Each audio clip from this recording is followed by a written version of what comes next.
लुकाचे सुवार्तेंत मात्र वाचूंक मेळची आयची सुवार्तेंतली गजाल वा जेजू फारिसेव सिमोनच्या घरा गेल्ले वेळी एके कोटे चालीचे स्त्रियेन ताका तेलान मागची गजाल लुकाचे सुवार्तेक सोबाय दिता.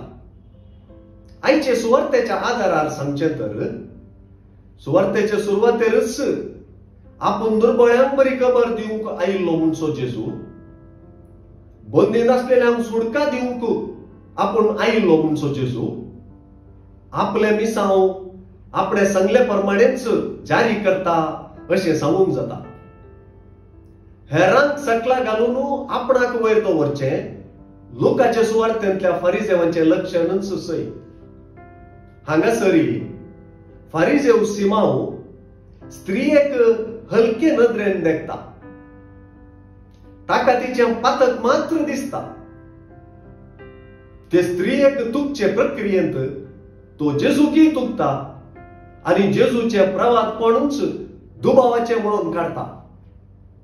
पूण जेजूक तिच्या जिणी बदलापाच्या तेलाचो परमळ येता. तिचो मोग दिसता. सांगातच जेजू त्या स्त्रियेच्या चडीत मोगाचे कारणय विवरिता. आपणे सवाल विचारन सवालाक कारण जाल्ल्यान तावनूच जेजून जाप काडची लुकाचे सुवार्तेचे एक लक्षण. ते स्त्रियेच्या चडीत मोगाचे कारण फारिसेवांनूच दिवचें पडटा. जेजूचे ओपारींत चड रीण माफी जाल्ली ती फारिसेवान पातकी म्हणून वलायिल्ली स्त्रीच.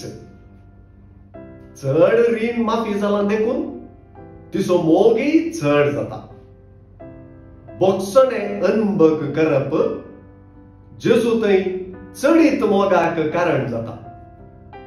जेजूची तुजी पातकां तुका बगसली म्हणली उतरां एकडच्यान ते स्त्रियेक ते उक्ते सभेंत बगसण्याचो अनुभव दिवंक आनी संतोष दिवंक पावता तर आनी एकडच्यान पातकां सयत बगशितलो हो कोण जायत म्हणली उतरां जेजूचे नीज अस्मिताये कुशीन बोट दाखयतात.